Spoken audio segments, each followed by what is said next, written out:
여러분, 기도가 막혀서 아무 말도 나오지 않을 때 하나님께서는 무엇을 들으실까요? 길고 유창한 기도일까요? 아니면 겨우 입 밖으로 나온 짧은 한마디일까요? 오늘 첫 이야기가 끝날 때쯤이면 왜 세 마디밖에 되지 않는 기도가 한 사람의 평생 기도 생활을 바꾸었는지 알게 되실 겁니다. 저 권사님처럼 오래 하지도 못하고, 저 집사님처럼 성경 말씀을 술술 넣지도 못하고, 무릎만 꿇으면 머리가 하얘져. 저도 그런 마음을 이해합니다. 믿음이 있다고 해서 언제나 기도가 잘 나오는 것은 아닙니다. 오히려 너무 아프면 말이 사라집니다. 너무 두려워도 그렇습니다. 입술은 움직이는데 마음에서는 아무 문장도 만들어지지 않을 때가 있습니다. 오늘 그런 분들에게 꼭 들려드리고 싶은 이야기가 있습니다. 이 말씀이 누군가에게도 필요하겠다는 생각이 드시면 구독과 좋아요로 함께 해주시고, 기도가 막혀 힘들어하는 분에게 이 영상을 나누어 주십시오. 한 사람의 기도 자리가 다시 열리는데 작은 통로가 될 수 있습니다. 74살 된 한 권사님이 계셨습니다. 신앙생활을 오래 하셨고 새벽 예배에도 빠짐없이 나오시는 분이었습니다. 기도회가 끝나면 성도들이 권사님 곁으로 와서 말했습니다. 권사님, 우리 아들 위해서도 기도 좀 해주세요. 권사님은 늘 손을 꼭 잡아주셨습니다. 그래요. 같이 기도합시다. 남들이 보기에는 기도를 아주 잘하는 분이었습니다. 그런데 정작 권사님 마음속에는 오래된 열등감이 하나 있었습니다. 나는 왜 저 사람처럼 기도를 잘 못할까? 말을 길게 이어가는 분을 보면 괜히 작아졌습니다. 아름다운 표현이 쏟아지는 기도를 들으면 자기 기도는 너무 평범하게 느껴졌습니다. 수십 년을 기도하면서도 그런 마음이 완전히 사라지지는 않았습니다. 그러던 늦가을 저녁이었습니다. 식탁에 된장국 냄새가 아직 남아 있었고 벽시계 초침 소리가 유난히 크게 들리던 시간이었습니다. 남편이 숟가락을 내려놓으며 가슴을 한번 움켜쥐었습니다. 여보, 좀 이상해. 그 말이 끝나기도 전에 숟가락이 바닥으로 떨어졌습니다. 여보, 정신 차려봐요. 구급차는 너무 밝았습니다. 의료진의 짧은 말들이 빠르게 오갔습니다. 권사님은 남편의 발끝만 바라보았습니다. 손이 차가워졌습니다. 무엇을 해야 할지 몰랐습니다. 응급실에 도착하자 남편은 안쪽으로 들어갔고 권사님은 혼자 복도 의자에 남았습니다. 새벽으로 넘어가는 병원은 묘하게 추웠습니다. 소독약 냄새가 코끝에 걸렸고 멀리서 바퀴 달린 침대가 지나가는 소리가 들렸습니다. 평생 기도한 사람이니 당연히 기도해야겠다고 생각했습니다. 두 손을 모았습니다. 전능하시고 거룩하신 하나님 아버지, 지금 저희 남편이 갑자기 거기서 말이 끊겼습니다. 아무것도 생각나지 않았습니다. 기도를 잘해야 한다는 생각까지 들자 더 막혔습니다. 성경 구절 하나라도 붙들어야 할 것 같은데 떠오르지 않았습니다. 남편이 잘못되면 어떻게 하나? 내가 혼자 남으면 어떻게 하나? 그 생각만 머릿속에서 계속 돌았습니다. 권사님은 나중에 이렇게 말씀하셨습니다. 평생 기도해 왔는데 그날은 정말 아무것도 못하겠더라고요. 내가 그렇게 약한 사람인 줄 처음 알았어요. 여러분, 우리도 그렇지 않습니까? 건강검진 결과를 기다릴 때, 자녀의 전화를 기다릴 때, 배우자가 수술실 안에 있을 때 믿음 좋은 사람도 무너질 수 있습니다. 그 순간에는 멋있는 기도가 필요하지 않습니다. 버틸 힘조차 없기 때문입니다. 권사님도 한동안 고개만 숙이고 있었습니다. 그러다 입술에서 겨우 말이 나왔습니다. 하나님, 도와주세요. 그게 전부였습니다. 다시 한번 말했습니다. 하나님 도와주세요. 문장은 더 이어지지 않았습니다. 눈물만 떨어졌습니다. 손등 위로 눈물이 한 방울씩 떨어졌고 권사님은 같은 말만 반복했습니다. 도와주세요. 하나님 도와주세요. 그런데 이상한 일이 있었습니다. 남편이 아직 수술실 안에 있는데 문제가 해결된 것도 아니었습니다. 의사가 좋은 소식을 전한 것도 아니었습니다. 상황은 그대로였습니다. 그런데 권사님의 가슴을 꽉 누르고 있던 두려움이 조금씩 느슨해졌습니다. 이런 생각이 들었습니다. 내가 여기 혼자 있는 것이 아니구나. 남편이 저 안에 혼자 들어간 것도 아니구나. 하나님이 함께 계시는구나. 권사님은 그날 처음 알았습니다. 기도는 내가 하나님을 설득하는 시간이 아니라는 것을 말입니다. 하나님께 멋진 문장을 보여드리는 시간도 아니었습니다. 이미 무너진 내가 아버지 앞에 그대로 있는 것, 그것도 기도였습니다. 그래서 예수님께서는 기도를 길게 해야 들으신다고 생각하지 말라고 하셨습니다. 우리가 말이 부족해서 하나님이 모르시는 것이 아니기 때문입니다. 마음은 아픈데 말이 나오지 않는 바로 그 답답함을 먼저 알고 계십니다. 그 아픔을 아시는 주님께서 마태복음 6장 7절과 8절에서 말씀하셨습니다. 또 기도할 때에 이방인과 같이 중언부언하지 말라. 그들은 말을 많이 하여야 들으실 줄 생각하느니라. 그러므로 그들을 본받지 말라 구하기 전에 너희에게 있어야 할 것을 하나님, 너희 아버지께서 아시느니라. 여러분, 이 말씀이 얼마나 큰 위로입니까? 구하기 전에 아십니다. 내가 설명을 다 하지 못해도 아십니다. 울기만 해도 아십니다. 도와주세요. 한마디밖에 못해도 그 한마디 뒤에 붙어 있는 두려움과 외로움과 간절함을 다 아십니다. 2시간이 지나 수술실 문이 열렸습니다. 의사가 걸어 나왔고 권사님이 벌떡 일어났습니다. 선생님, 우리 남편은요.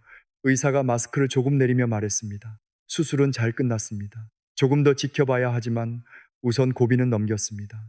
권사님은 그 자리에 다시 주저앉았습니다. 이번에는 두려워서가 아니었습니다. 감사해서 힘이 풀렸습니다. 남편은 치료를 받고 천천히 회복했습니다. 그런데 권사님에게 더 오래 남은 것은 수술 결과만이 아니었습니다. 그날 이후 기도를 바라보는 눈이 달라졌습니다.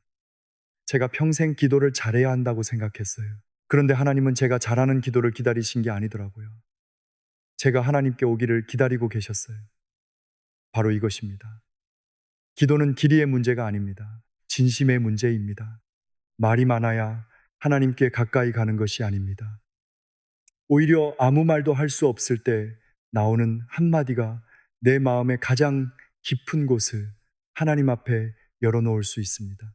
그렇다면 여기서 한 가지 질문이 남습니다. 우리가 하나님께 도와주세요 라고 부르기 전에 먼저 회복해야 할 것이 하나 있습니다. 하나님을 너무 높고 멀리 계신 분으로만 알고 있다면 도움을 청하는 것조차 어려워지기 때문입니다.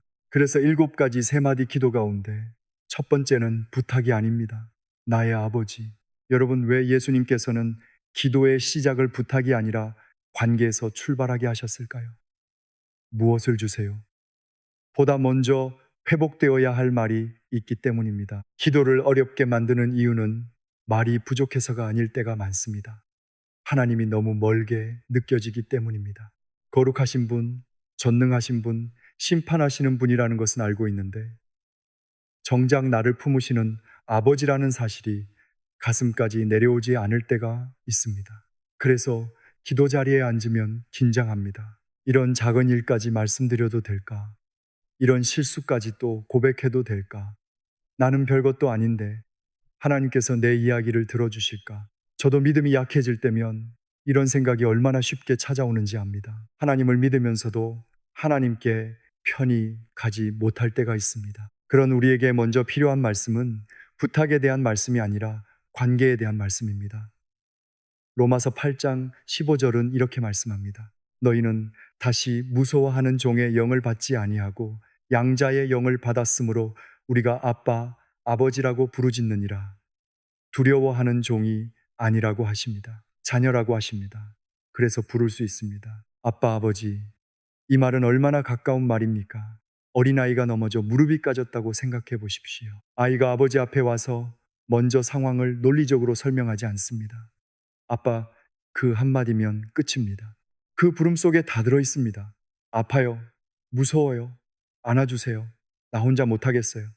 아버지는 그 한마디를 듣고 아이를 바라봅니다. 신앙생활을 신두에 하신 76살. 집사님 한 분이 계셨습니다. 성경도 많이 읽으셨고 교회 행사에도 빠지지 않으셨습니다. 다른 사람들은 그분을 믿음 좋은 분이라고 생각했습니다. 그런데 집사님은 기도할 때마다 마음 한구석이 굳어 있었습니다. 하나님은 너무 크신 분인데 내 이야기는 너무 작게 느껴졌던 겁니다. 손자가 시험을 앞두고 있어도 그냥 참았습니다. 며느리가 아파 병원에 간다는 말을 들어도 속으로만 걱정했습니다. 한 번은 아내가 물었습니다. 여보, 걱정되면 기도하지 그래요. 집사님은 웃으며 대답했습니다. 이런 것까지 하나님께 말씀드려야 하나. 더 힘든 사람도 많은데. 여러분 혹시 우리도 그렇지 않습니까? 하나님께서 바쁘실 것처럼 생각합니다. 내 문제보다 더 급한 사람이 있을 것처럼 생각합니다. 그래서 자녀에게도 말 못하고 하나님께도 말 못한 걱정을 혼자 품고 삽니다. 그러던 한겨울 새벽이었습니다. 손녀가 고열로 앓았습니다. 밤새 해열제를 먹이고 젖은 수건을 갈아주었습니다. 방 안에는 가습기 물 끓는 소리가 낮게 들렸고 창문 가장자리에는 새벽 냉기가 서려 있었습니다. 새벽 4시가 조금 넘었을 때였습니다. 아내는 지쳐 잠깐 눈을 붙였고 집사님 혼자 손녀 곁에 앉아 있었습니다. 작은 이마가 뜨거웠습니다. 집사님은 손녀의 손을 잡고 기도를 시작하려 했습니다. 평소처럼 격식을 갖추려 했습니다. 거룩하시고 전능하신 하나님. 그런데 그날은 그 말이 이상하게 멀게 느껴졌습니다. 한참 손녀 얼굴만 바라보다가 집사님의 입에서 뜻밖의 말이 나왔습니다. 나의 아버지. 거기서 멈췄습니다. 다시 불렀습니다. 나의 아버지. 갑자기 눈물이 흘렀습니다. 왜 우는지도 몰랐습니다. 집사님은 나중에 이렇게 고백했습니다. 52해를 믿었는데 그날 처음으로 하나님이 정말 내 아버지라는 생각이 들었어요. 손녀의 이마를 쓰다듬다가 이런 마음이 들었다고 합니다. 내가 이 아이 걱정을 이렇게 하고 있는데 하물며 하나님은 나를 얼마나 바라보고 계실까? 내가 손녀 손을 놓지 못하는 것처럼 아버지도 내 손을 놓지 않고 계시는구나. 그 사실 하나가 마음을 무너뜨렸습니다. 그날 새벽 집사님의 기도는 길지 않았습니다. 나의 아버지, 우리 아이 아픈 것 아시지요? 함께 해주세요. 그 정도였습니다. 손녀는 새벽이 지나면서 열이 조금씩 내려가기 시작했습니다. 아침 햇빛이 커튼 틈으로 들어올 때 아이가 눈을 뜨더니 작게 말했습니다. 할아버지 물 주세요. 집사님은 물컵을 건네다가 또 울었습니다. 그런데 중요한 것은 그 다음이었습니다. 며칠 뒤 손녀가 다 나았는데도 집사님은 계속 나의 아버지라고 기도하기 시작했습니다. 아침에 눈을 뜨면 말했습니다. 나의 아버지, 오늘도 함께 가주십시오. 병원 진료를 받으러 갈 때도 말했습니다. 나의 아버지, 결과가 어떻든 제 손을 놓지 마십시오. 버스를 타고 자녀 집에 가면서도 속으로 불렀습니다. 나의 아버지. 처음에는 어색했습니다. 그런데 일주일이 지나자 조금 달라졌습니다. 기도 자리에 앉을 때 무엇을 말해야 할지 고민하지 않게 되었습니다. 아버지께 가는 것이니까요. 어느 저녁 며느리가 차를 따라 들이다가 말했습니다. 아버님 요즘 표정이 많이 편해지셨어요. 집사님이 웃으며 대답했습니다. 내가 이제야 기도를 조금 알 것 같구나. 어떡해요? 잘하려고 하지 않는 거야. 아버지한테 가는 건데 뭘 잘해야 하겠니? 바로 이것입니다. 기도는 시험이 아닙니다. 아버지께 가는 것입니다. 여러분 오늘 기도가 막힌다면 첫 문장을 잘 만들려고 애쓰지 마십시오. 그냥 불러보십시오.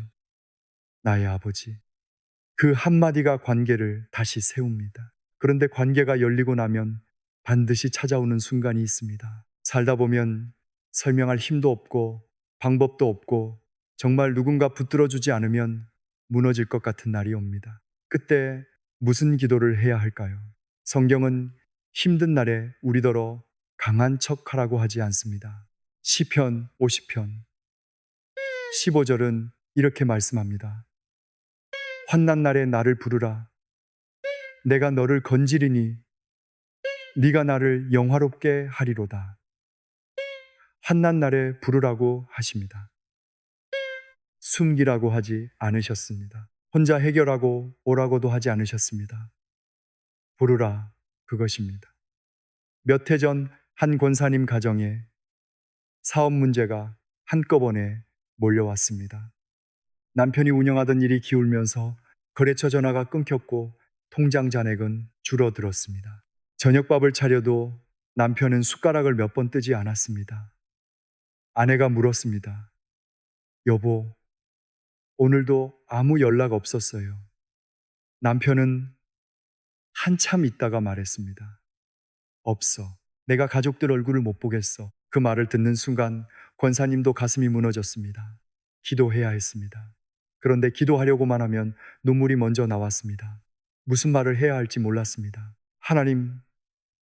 하나님도 나를 외면하시는 것 아닐까? 나의 아버지가 관계를 여는 기도라면 두 번째 기도는 그 열린 관계 속에서 가장 약한 나를 그대로 내어놓는 기도입니다. 잘 정리된 부탁이 아닙니다. 겨우 세 마디입니다. 하나님 도와주세요. 그 새벽 아무도 없는 예배당에서 권사님은 무엇을 내려놓았을까요?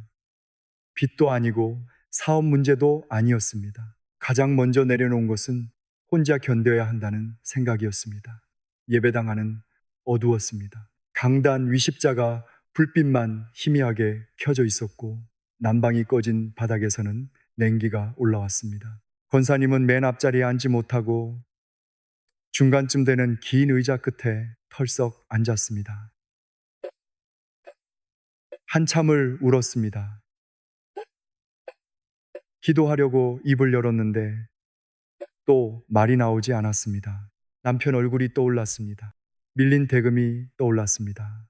자녀들에게 아무렇지 않은 척했던 저녁 식탁이 떠올랐습니다. 권사님은 두 손으로 얼굴을 가리고 겨우 말했습니다. 하나님 도와주세요. 조금 있다 다시 말했습니다. 도와주세요. 그게 다였습니다. 여러분, 우리는 힘든 일이 생기면 먼저 해결책을 찾습니다. 누구에게 전화할까? 어디서 돈을 구할까?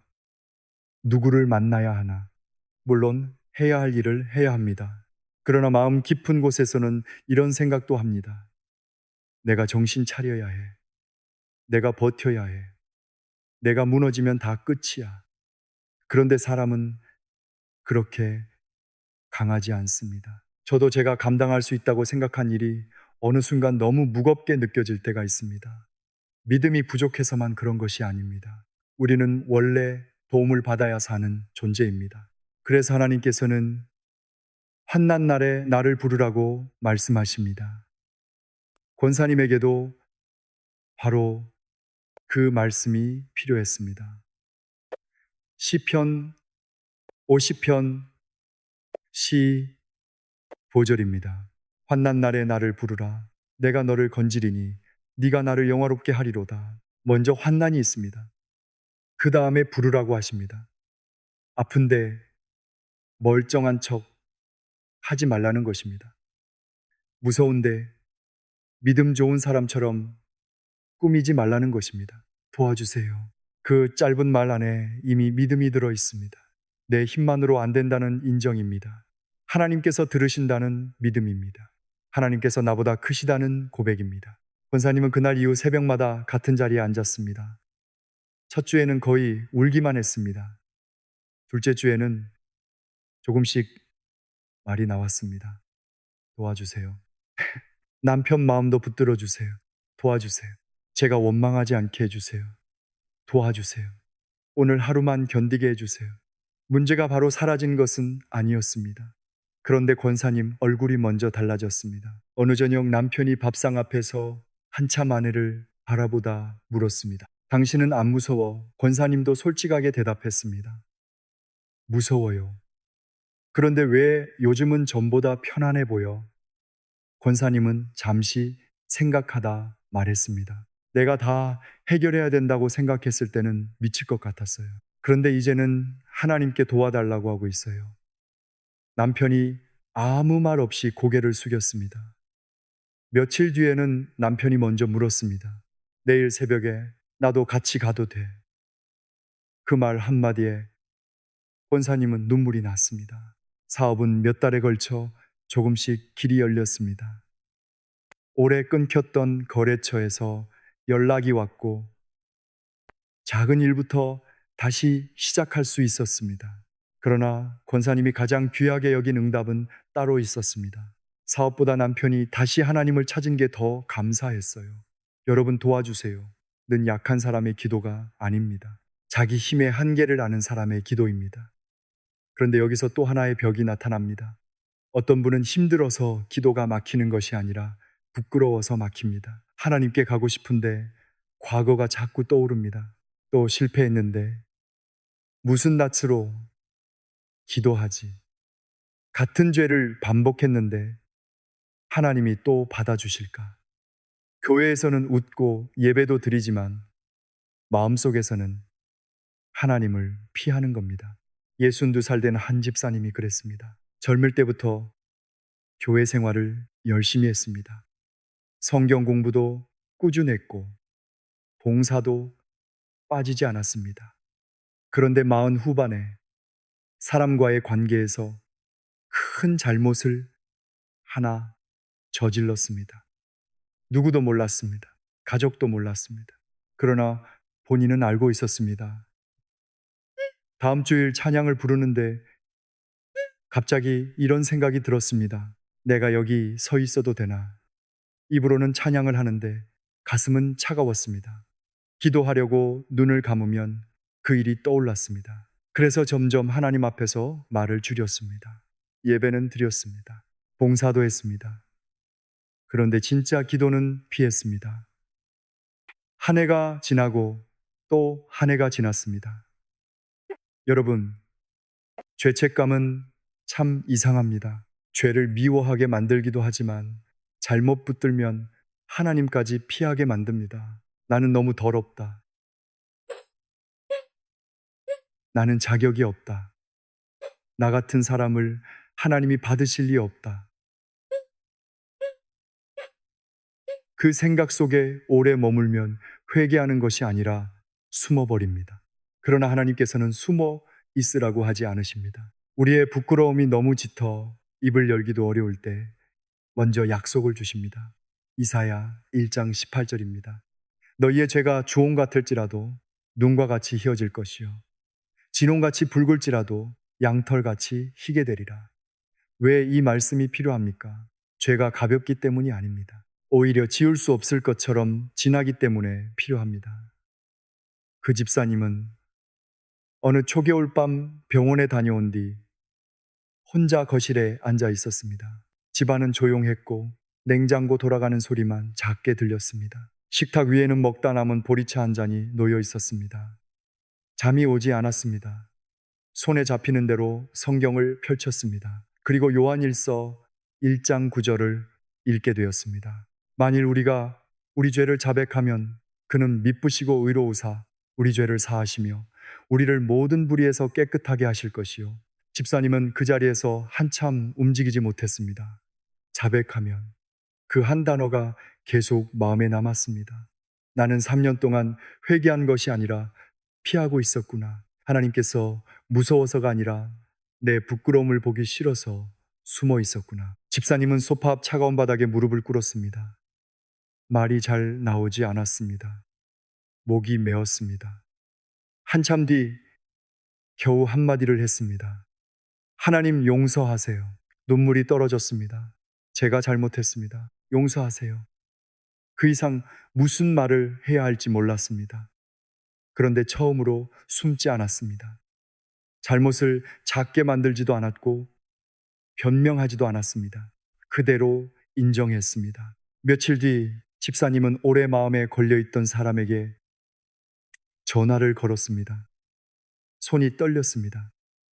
상대가 전화를 받자 한참 말이 안 나왔습니다. 여보세요. 집사님은 숨을 한번 크게 쉬고 말했습니다. 제가 늦었지만 꼭 해야 할 말이 있어서요. 그때 제가 잘못했습니다. 정말 미안합니다. 전화기 너머도 잠시 조용했습니다. 그러다 상대가 말했습니다. 그 말 기다렸어요. 여러분 하나님께 용서하세요 라고 말하기 시작하면 사람에게도 미안합니다 라고 말할 힘이 생깁니다.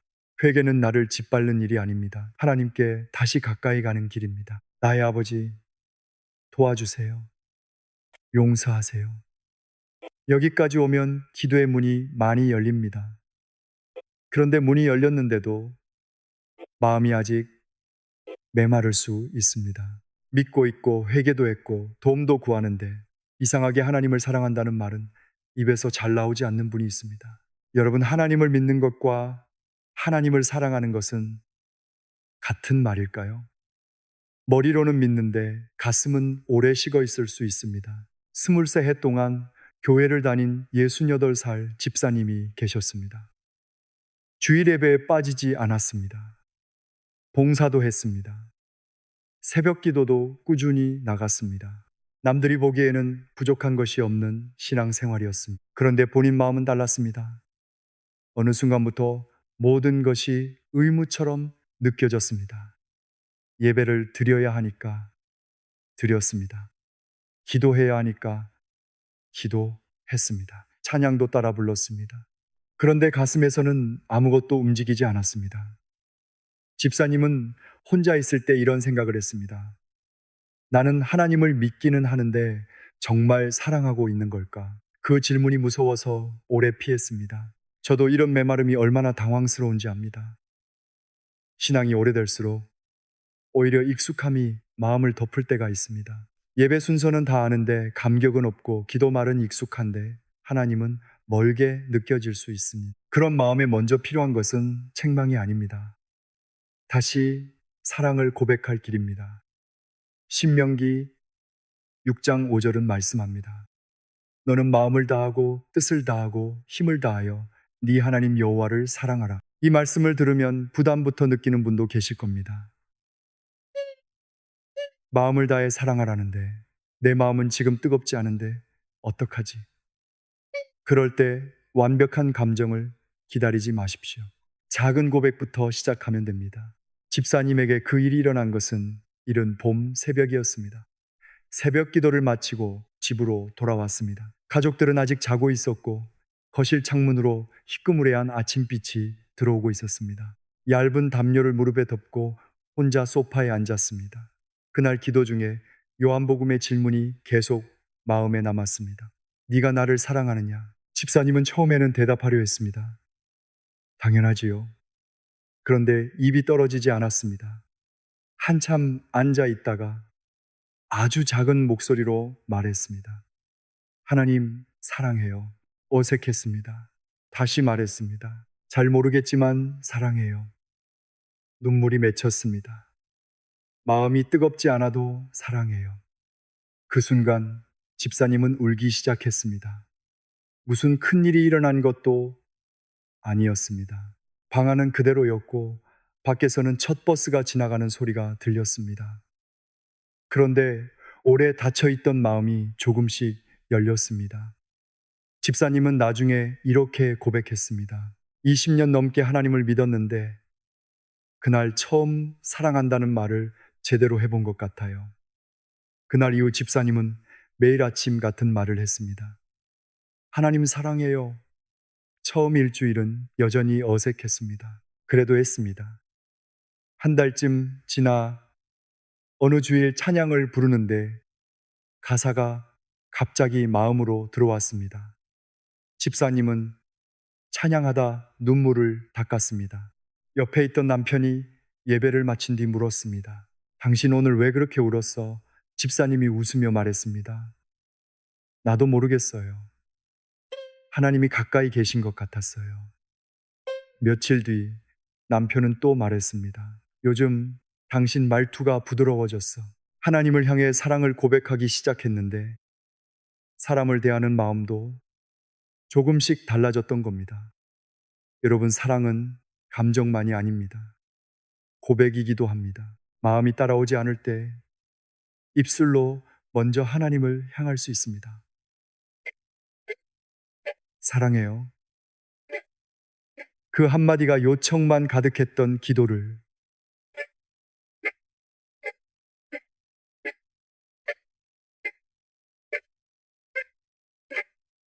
마음이 따라오지 않을 때 입술로 먼저. 그런데 사랑을 고백하고 나면 또 하나 보이기 시작하는 것이 있습니다. 받은 것들입니다. 전에는 부족한 것만 보였는데 하나님이 이미 주신 것들이 조금씩 눈에 들어옵니다. 그래서 다섯 번째 세 마디 기도는 감사해요입니다. 여러분, 감사는 언제 가장 어려울까요? 좋은 일이 있을 때가 아닙니다. 검사 결과를 기다릴 때입니다. 자녀 일이 뜻대로 풀리지 않을 때입니다. 몸은 예전 같지 않고 통장은 줄어들고 친구들의 부고 소식은 자꾸 들려올 때입니다. 그런데 바로 그런 마음에 말씀은 찾아옵니다. 데살로니가전서 5장 18절입니다. 범사에 감사하라. 이것이 그리스도 예수 안에서 너희를 향하신 하나님의 뜻이니라. 범사에 감사하라는 말은 아픈 일을 좋아하라는 뜻이 아닙니다. 고통이 아니라고 우기라는 것도 아닙니다. 힘든 상황 속에서도 하나님이 떠나지 않으신다는 사실을 붙드는 것입니다. 67살 된 한 장로님이 건강검진을 받았습니다. 며칠 뒤 병원에서 전화가 왔습니다. 정밀 검사를 한 번 더 받아보셔야겠습니다. 그 한마디가 마음을 무겁게 했습니다. 검사일까지 열흘이 남았습니다. 밤에 누우면 생각이 길어졌습니다. 혹시 큰 병이면 어떡하지? 아내 혼자 두면 어떡하지? 자녀들에게 짐이 되면 어떡하지? 어느 날 아내가 침대 옆 작은 등에 불을 켜고 물었습니다. 여보, 또 잠 안 와요? 장로님이 솔직하게 대답했습니다. 무서워. 그 말이 나오자 아내가 손을 잡았습니다. 그럼 같이 기도해요. 장로님은 기도하려다가 멈췄습니다. 무엇을 구해야 할지 몰랐습니다. 무조건 괜찮게 해달라고 기도하고 싶었습니다. 하지만 마음 깊은 곳에는 결과가 두려웠습니다. 한참 침묵하다가 뜻밖의 말을 했습니다. 하나님 감사해요. 오늘도 아내 손을 잡을 수 있어서 감사해요. 자녀들 목소리 들을 수 있어서 감사해요. 말을 이어갈수록 이상하게 호흡이 편해졌습니다. 문제는 그대로였습니다. 검사 결과도 나오지 않았습니다. 그런데 시선이 달라졌습니다. 두려움만 보고 있던 눈이 오늘 받은 것들을 보기 시작했습니다. 다음 날 아침 식탁에서도 장로님이 말했습니다. 여보, 어제 당신 손잡고 기도한 게 참 고마웠어. 아내가 웃었습니다. 그럼 오늘도 감사할 것 하나씩 말해볼까요? 둘은 아침마다 하나씩 말하기 시작했습니다. 따뜻한 밥을 먹을 수 있어 감사합니다. 창밖에 햇빛이 들어와 감사합니다. 아들이 전화해줘서 감사합니다.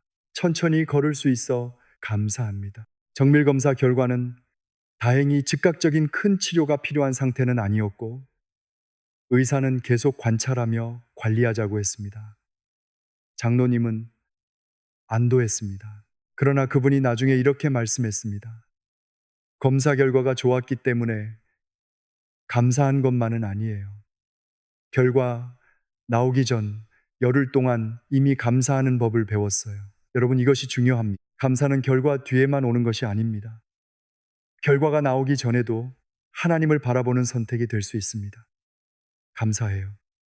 이 세 마디는 현실을 지우지 않습니다. 다만 현실보다 더 크신 하나님을 다시 보게 합니다. 지금까지 우리는 5가지 기도를 보았습니다. 나의 아버지, 도와주세요. 용서하세요. 사랑해요. 감사해요. 그런데 여기까지는 아직 우리가 원하는 결과가 이루어지기를 바라는 마음이 남아있을 수 있습니다. 아픈 몸이 낫기를 바랍니다. 자녀 일이 풀리기를 바랍니다. 문제가 해결되기를 바랍니다. 그런데 아무리 기도해도 내가 원하는 문이 열리지 않을 때가 있습니다. 그때 우리는 어떻게 기도해야 할까요? 바로 그때 믿음의 깊이가 드러납니다. 우리는 기도할 때 되게 원하는 결과가 있습니다. 이 병은 꼭 낫게 해주세요. 우리 자녀는 반드시 이 길로 가게 해주세요. 이 사업은 무너지지 않게 해주세요. 이 사람과의 관계는 다시 회복되게 해주세요. 그 바람 자체가 잘못된 것은 아닙니다. 아프면 낫고 싶습니다. 부모라면 자녀가 잘 되기를 바랍니다. 사랑하는 사람이 힘들면 그 문제가 빨리 풀리기를 원합니다. 저도 그렇습니다. 기도하면서도 마음 한구석에서는 이미 답을 정해놓을 때가 있습니다. 하나님, 제가 원하는 대로 해주십시오. 바로 이 지점에서 여섯 번째, 세 마디 기도가 필요합니다. 뜻대로 해요. 이 기도가 어려운 이유가 있습니다. 내 손을 펴야 하기 때문입니다. 결과를 움켜쥔 손을 놓아야 하기 때문입니다. 예수님께서도 가장 고통스러운 순간에 바로 이 기도를 드리셨습니다. 아무렇지 않으셨던 것도 아닙니다. 예수님께서는 그 잔이 얼마나 무거운지 아셨습니다. 그 두려움과 고통 속에서 마태복음 26장 39절은 이렇게 전합니다. 네, 아버지여, 만일 할 만하시거든 이 잔을 내게서 지나가게 하옵소서. 그러나 나의 원대로 마시옵고 아버지의 원대로 하옵소서. 여러분 잘 보십시오. 예수님께서는 먼저 자신의 소원을 숨기지 않으셨습니다. 이 잔을 지나가게 해달라고 하셨습니다. 그리고 그 다음에 맡기셨습니다. 나의 원대로 마시옵고 신뢰란 아무 소원도 없는 척하는 것이 아닙니다. 내 소원을 솔직히 말씀드린 뒤에도 마지막 결정권은 하나님께 드리는 것입니다. 65살 된 한 집사님이 계셨습니다. 그분의 아들은 50살이 가까워지도록 직장이 자주 바뀌었습니다. 한 곳에 자리를 잡는가 싶으면 일이 틀어졌고 다시 준비하면 또 다른 문제가 생겼습니다. 어머니는 아들 걱정으로 오래 기도했습니다. 하나님, 이번 회사는 꼭 붙게 해주세요. 시험 날짜를 달력에 표시해두고 새벽마다 기도했습니다. 결과 발표 날이 되면 휴대전화를 손에서 놓지 못했습니다. 그런데 또 떨어졌습니다. 다음 기회도 잘 되지 않았습니다. 어느 날 저녁 아들이 집에 와서 말했습니다. 엄마, 나 이제 좀 지쳤어. 집사님이 얼른 말했습니다. 조금만 더 해봐. 엄마가 기도하고 있잖아. 그런데 아들이 한참 침묵하다가 말했습니다. 엄마 기도 때문에 더 부담스러울 때도 있어. 그 말이 집사님 가슴에 밝혔습니다. 무슨 말이니? 엄마는 내가 꼭 그 길로 가야 한다고 생각하잖아. 나도 이제 내가 뭘 해야 할지 하나님께 좀 묻고 싶어. 집사님은 아무 말도 하지 못했습니다. 그날 밤 주방불만 켜놓고 혼자 식탁에 앉아 있었습니다. 벽시계 소리가 또각또각 들렸습니다. 아들을 위해 기도한다고 했는데 혹시 내가 정한 길을 아들에게 밀어붙이고 있었던 것은 아닐까? 하나님께 맡긴다고 하면서도 내가 결과를 붙들고 있었던 것은 아닐까? 여러분, 부모가 자녀를 사랑하면 자꾸 대신 결정해주고 싶습니다. 내가 살아보니 이 길이 안전한 것 같습니다. 내가 실패해봤으니 이 선택은 막아주고 싶습니다. 그 마음을 이해합니다. 그러나 사랑과 통제는 다릅니다. 집사님은 그날 처음으로 다른 기도를 드렸습니다. 하나님, 저는 아직도 아들이 안정된 직장을 얻었으면 좋겠습니다. 잠시 숨을 고르고 말했습니다. 그런데 제 뜻보다 하나님 뜻대로 해요. 눈물이 났습니다. 다시 말했습니다. 제가 원하는 길이 아니라도 뜻대로 해요. 그 기도를 드리는 순간 모든 걱정이 사라진 것은 아니었습니다. 다음 날에도 아들이 걱정됐습니다. 그러나 한 가지가 달라졌습니다. 아들의 인생을 대신 끌고 가야 한다는 부담을 조금 내려놓았습니다. 며칠 뒤 집사님이 아들에게 말했습니다. 엄마가 미안하다. 아들이 고개를 들었습니다. 왜 기도한다고 하면서 네 길을 내가 정해놓고 있었던 것 같아. 아들이 잠시 웃었습니다. 엄마가 걱정해서 그런 거 알아. 집사님이 아들 손을 잡았습니다. 이제 엄마도 같이 물어볼게. 네가 꼭 엄마가 원하는 길이 아니더라도 하나님이 인도하시는 길이면 좋겠다. 그날 이후 아들과 대화가 달라졌습니다. 엄마는 이번에는 꼭 붙어야 한다는 말을 줄였습니다. 대신 물었습니다. 너는 요즘 어떤 마음이니? 무엇을 하면서 살아갈 때 마음이 좀 편하니? 몇 달 뒤 아들은 원래 준비하던 직종과 조금 다른 일을 시작했습니다. 처음에는 어머니도 걱정이 됐습니다. 수입도 당장 많지 않았습니다. 남들에게 설명하기도 애매했습니다. 그런데 아들의 얼굴이 달라졌습니다. 아침에 일어나는 표정이 달랐습니다.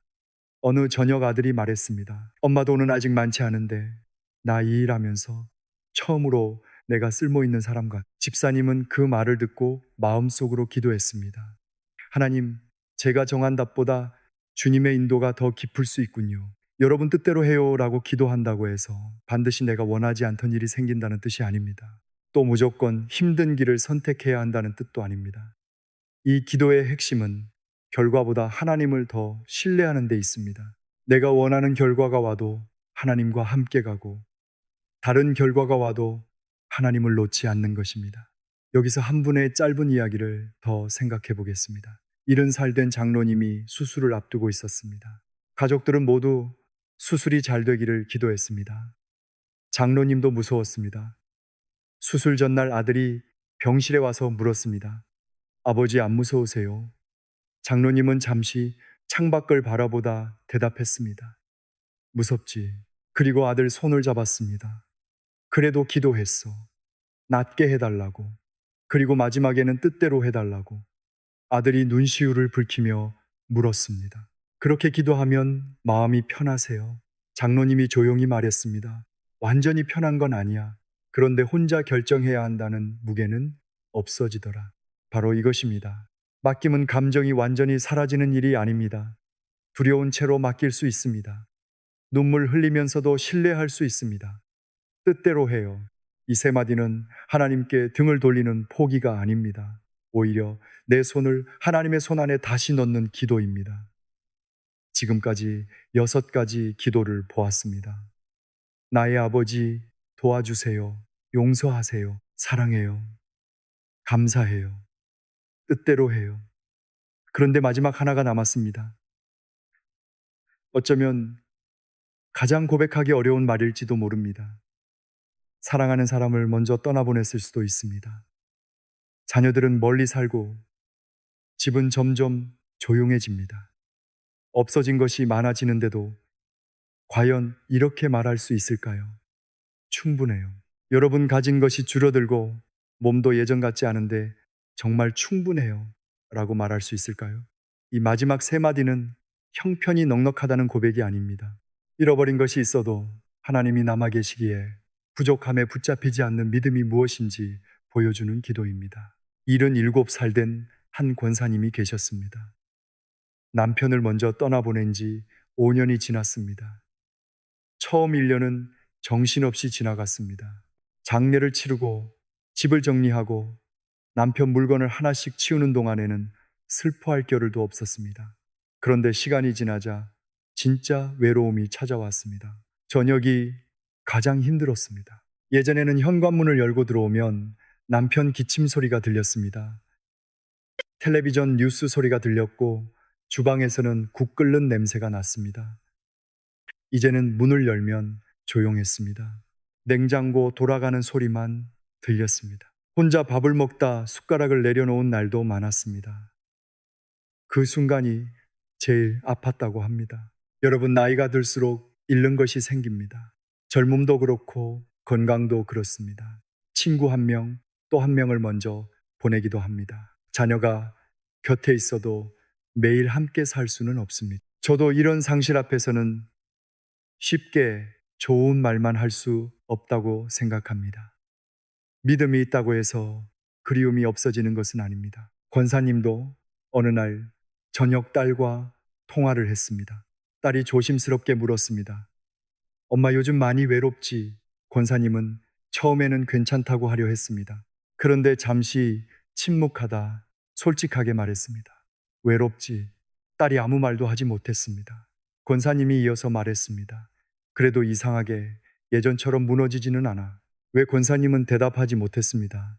그 이유를 본인도 아직 정확히 몰랐기 때문입니다. 며칠 뒤 새벽이었습니다.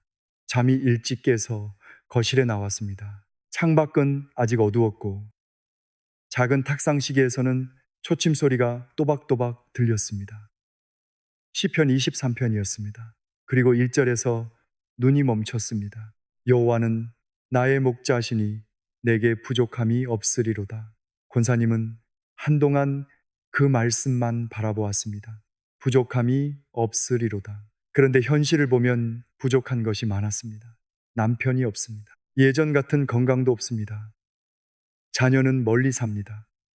돈도 넉넉하지 않습니다. 권사님 마음에서 질문이 올라왔습니다. 하나님, 어떻게 부족함이 없다고 할 수 있습니까? 그날은 성경을 덮지 않았습니다. 그 문장을 계속 읽었습니다. 여호와는 나의 목자시니. 그러다 앞부분이 마음에 들어왔습니다. 부족함이 없는 이유가 내게 모든 것이 있어서가 아니었습니다. 목자가 계시기 때문이었습니다. 권사님은 아주 작은 목소리로 말했습니다. 하나님, 충분해요.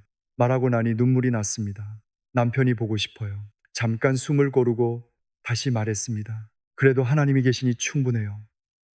또 울었습니다. 몸도 예전 같지 않아요. 그리고 다시 말했습니다. 그래도 오늘 숨 쉬고 기도할 수 있으니 충분해요. 여러분, 이것은 체념이 아닙니다. 없는 것을 없는 대로 인정하면서도 그것이 내 인생 전체를 결정하게 두지 않는 믿음입니다. 권사님은 다음 주에 딸이 집에 왔을 때 함께 점심을 먹었습니다. 딸이 반찬을 접시에 덜어드리다가 물었습니다. 엄마, 지난번에 왜 예전처럼 무너지지 않는다고 했어? 권사님이 웃었습니다. 이제 알 것 같아. 뭔데 내가 가진 게 충분한 게 아니라 하나님이 충분하신 거더라. 딸은 숟가락을 내려놓았습니다. 권사님은 계속 말했습니다. 아버지가 없어서 안 외로운 건 아니야. 외로워. 그런데 외로움보다 하나님이 더 크다는 걸 조금 알 것 같아. 이것이 7번째 기도입니다. 충분해요. 이 기도는 무엇이 더 필요하지 않다는 뜻이 아닙니다. 치료가 필요하면 치료받아야 합니다. 생활비가 부족하면 도움을 구해야 합니다. 외로우면 사람을 만나야 합니다. 그러나 내 평안의 마지막 근거를 형편에 두지 않는 것입니다. 하나님께 두는 것입니다. 여러분, 이제 7가지 기도를 다시 마음속에 놓아 보십시오. 아침에 눈을 뜨면서는 이렇게 기도할 수 있습니다. 나의 아버지, 하루가 시작되기도 전에 걱정이 밀려오면 말하십시오. 도와주세요. 어제 한 말이 마음에 걸리고 내 잘못이 떠오르면 숨지 마십시오. 점심을 먹고 자녀 목소리를 듣고 무사히 집에 돌아왔다면 짧게 고백하십시오. 감사해요. 내 계획과 다른 일이 생겼을 때 손에 힘을 조금 빼며 말해 보십시오. 뜻대로 해요. 그리고 잠자리에 들기 전 오늘도 나와 함께 하신 하나님을 생각하며 말하십시오. 충분해요. 이렇게 보면 기도는 특별한 장소에서만 하는 일이 아닙니다. 버스 안에서도 할 수 있습니다. 병원 대기실에서도 할 수 있습니다. 설거지를 하다가도 할 수 있습니다. 새벽에 잠이 깨었을 때도 할 수 있습니다. 한 집사님이 이런 말을 하셨습니다. 예전에는 새벽 기도를 못 가면 그날 기도를 못 했다고 생각했어요.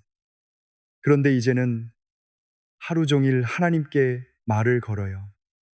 아내가 웃으며 물었습니다. 무슨 말을 그렇게 많이 해요? 집사님이 대답했습니다. 많이 안 해.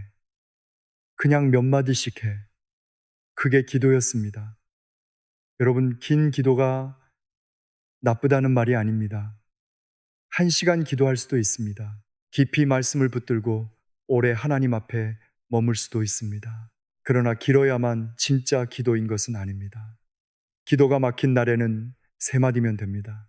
나의 아버지, 도와주세요. 용서하세요. 사랑해요. 감사해요. 뜻대로 해요. 충분해요. 이 7문장은 서로 따로 떨어진 말이 아닙니다. 관계가 열리고 도움을 구하고 막힌 것을 내려놓고 사랑을 고백하고 시선을 바꾸고 뜻을 맡기고 마지막에는 하나님 한 분으로 만족하는 자리까지 우리를 데려갑니다. 여러분, 지금 여러분의 마음에 가장 필요한 3마디는 무엇입니까? 7가지를 다 기억하려고 애쓰지 않으셔도 됩니다. 오늘 단 하나만 붙드셔도 됩니다. 기도가 막힐 때 우리는 자꾸 더 좋은 말을 찾습니다. 무슨 성경 구절을 붙여야 할까? 어떻게 시작해야 할까? 얼마나 오래 해야 할까? 그런데 지금까지 우리가 만난 분들을 다시 떠올려 보십시오. 아, 응급실 복도에서 아무 말도 나오지 않던 권사님은 겨우 말했습니다. 하나님 도와주세요. 손녀의 뜨거운 이마에 손을 얹고 있던 집사님은 말했습니다. 나의 아버지. 3년 동안 죄책감에 숨어 있던 집사님은 차가운 것을 바닥에서 말했습니다. 하나님 용서하세요. 메마른 신앙생활을 이어가던 집사님은 어색한 목소리로 처음 고백했습니다. 하나님 사랑해요. 검사 결과를 기다리며 밤잠을 이루지 못하던 장로님은 아내의 손을 잡고 말했습니다. 하나님 감사해요. 아들의 인생을 붙들고 놓지 못하던 어머니는 결국 손을 펴며 말했습니다. 뜻대로 해. 그리고 남편을 먼저 보내고 혼자 남은 저녁이 두려웠던 권사님은 시편 말씀 앞에서 고백했습니다. 하나님이 계시니 충분해요. 여러분 하나같이 완벽한 사람들이 아니었습니다. 두려워했습니다. 울었습니다. 실수했습니다. 하나님을 원망하고 싶은 날도 있었습니다. 저도 그렇습니다. 믿음이 있다고 늘 담대한 것이 아닙니다. 어떤 날은 감사보다 걱정이 먼저 나오고 맡긴다고 기도해 놓고 다시 붙잡을 때도 있습니다. 그래서 기도는 잘하는 사람이 하나님께 가는 길이 아닙니다. 부족한 사람이 하나님께 가는 길입니다. 그것이 은혜입니다. 이제 7가지를 다시 한번 아주 천천히 마음에 담아 보겠습니다. 나의 아버지, 도와주세요. 용서하세요. 사랑해요. 감사해요. 용서하세요. 뜻대로 해요. 충분해요. 여러분은 지금 어디에 계십니까? 하나님이 너무 멀게 느껴지십니까? 그렇다면 나의 아버지라고 불러보십시오. 감당하기 어려운 일이 있으십니까? 도와주세요. 마음에 걸리는 잘못이 있습니까? 숨지 마시고 용서하세요라고 말씀드리십시오. 신앙이 메마르고 하나님에 대한 감격이 사라졌습니까? 느껴지지 않아도 사랑해요라고 고백해 보십시오. 불평이 마음을 가득 채우고 있습니까? 오늘 받은 작은 것 하나를 떠올리며 감사해요 라고 해 보십시오. 아무리 기도해도 내 뜻대로 되지 않는 일이 있습니까? 눈물로라도 뜻대로 해요 라고 맡겨 보십시오. 그리고 이런 것이 많아 마음이 허전하십니까? 시편 23편 1절 말씀을 기억하십시오. 여호와는 나의 목자시니 내게 부족함이 없으리로다. 없는 것이 없어서 부족함이 없는 것이 아닙니다. 목자가 계시기 때문에 그렇습니다. 그러므로 오늘 이렇게 고백할 수 있습니다. 하나님 충분해요. 이제 잠시 마음을 모아 함께 기도하겠습니다. 아버지 하나님, 기도를 잘해야 한다는 부담 때문에 오히려 주님께 가까이 가지 못했던 저희를 불쌍히 여겨 주십시오. 말이 나오지 않았던 날도 있었고 너무 아파 울기만 했던 날도 있었습니다. 다른 사람의 기도와 나를 비교하며 작아졌던 마음도 있었습니다. 그런 저희에게 오늘 다시 가르쳐 주시니 감사합니다. 아버지께서는 긴 문장을 기다리시는 분이 아니라 저희 마음을 기다리시는 분임을 믿습니다. 주님, 오늘 저희가 부릅니다. 나의 아버지, 인생의 무게를 혼자 들고 있던 손을 내려놓습니다. 도와주세요. 숨기고 싶었던 잘못과 부끄러움을 가지고 주님께 나아갑니다. 용서하세요. 오래 식어버린 마음까지 주님께 드립니다. 사랑해요. 당연하게 여기며 지나쳤던 오늘의 숨과 밥과 사람과 작은 평안을 기억합니다. 감사해요. 내가 정한 시간표와 내가 원하는 결과를 붙들고 있던 손을 펴니다. 뜻대로 해요. 그리고 주님 가진 것이 부족하게 느껴지고 잃어버린 것이 마음을 아프게 해도 주님께서 함께 계심을 믿습니다. 충분해요. 저희가 기도할 힘조차 없는 날에도 곁을 떠나지 마시고 눈물만 흘리는 시간에도 저희 마음을 받아주십시오. 시편 56편 8절에서 우리의 눈물을 주의 병에 담으신다고 고백하듯이 저희의 말하지 못한 슬픔도 잊지 않으시는 하나님을 의지합니다. 오늘 병원에 있는 성도와 함께 해주십시오. 자녀 문제로 밤잠을 이루지 못하는 부모의 마음을 붙들어 주십시오. 배우자를 먼저 보내고 빈방에서 혼자 잠드는 분 곁에 있어 주십시오. 경제적인 어려움 때문에 누구에게도 말하지 못하고 속으로만 우는 가정을 지켜주십시오.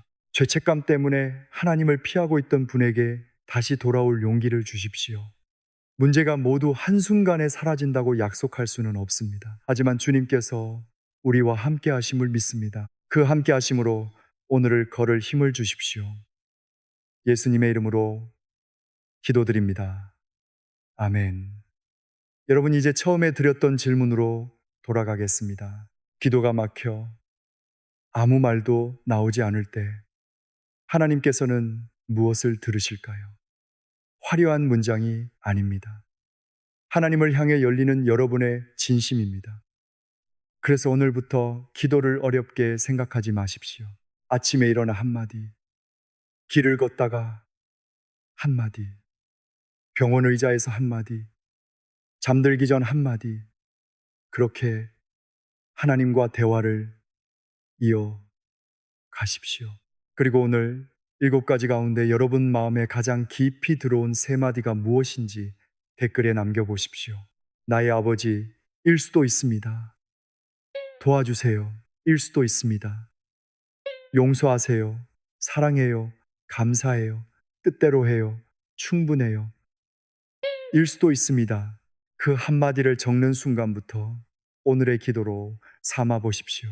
이 말씀이 기도가 막혀 힘들어하는 분에게 필요하다고 느끼신다면 함께 나누어 주시고 구독과 좋아요로 다음 말씀도 계속 만나 주십시오. 그리고 오늘 화면을 끄기 전에 마지막으로 딱 한 번만 여러분에게 가장 필요한 그 3마디를 하나님께 직접 말씀드려 보십시오. 바로 그 짧은 기도에서 다시 시작하시면 됩니다.